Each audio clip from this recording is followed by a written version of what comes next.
Happy holidays! Walmart is planning on raising prices, and you'll never guess why. Just kidding. Of course you can guess why. Walmart CEO Doug McMillon was interviewed on CNBC, and he stated that the massive wave of retail thefts at company stores will lead to higher prices or closed stores if the problem persists.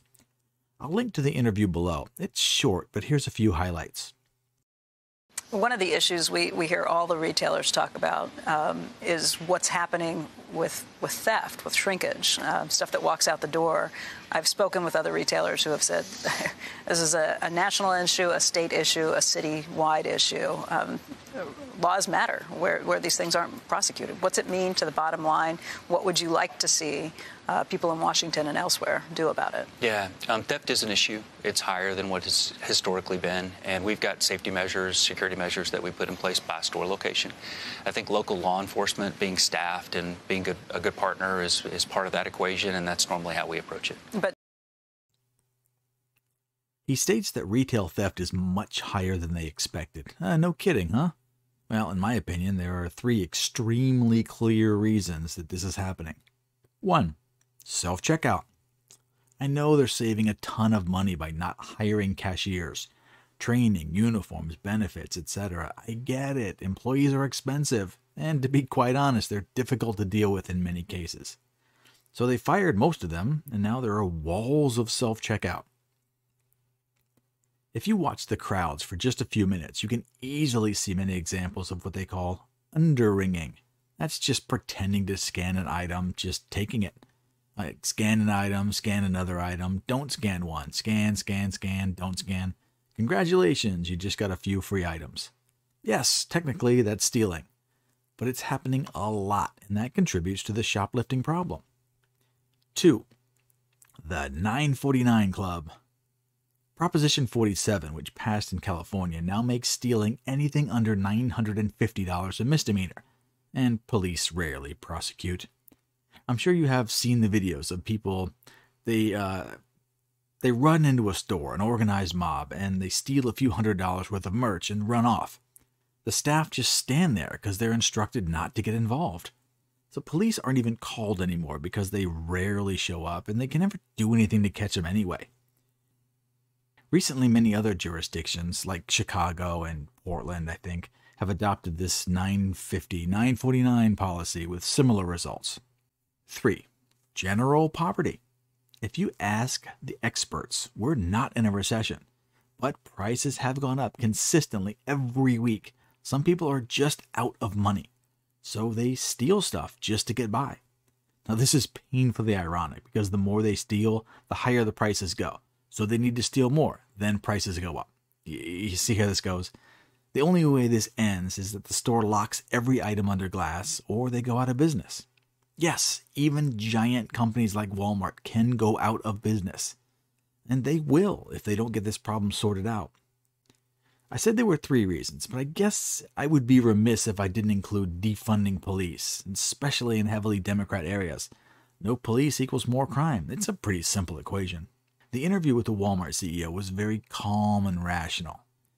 He was soft-spoken and tried to be as non-confrontational as possible without stating what the actual problem is.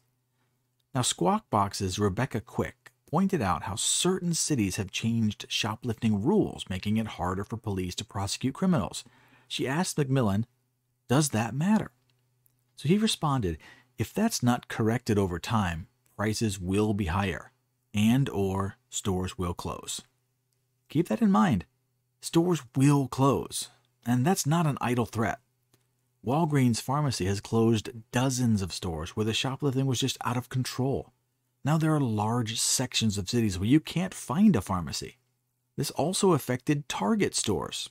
They just released their quarterly earnings report, and they lost $400 million due to shrinkage just this year. Shrinkage, that's what they call theft and product loss. Now, Target is a big company, but how much longer will they accept a $400 million loss per year? I bet you it's not much longer. Now, here's where everyone should be concerned. There's only one group of people that this affects. In reality, this only affects the people that are not stealing. The stores will raise the prices to try and cover some of these losses. The new higher prices do not affect the mobs and gangs of thieves. So once again, the people trying to do the right thing get screwed. Well, what can you do about it? Seriously. I can give you a few suggestions but let's just get a little black-pilled here.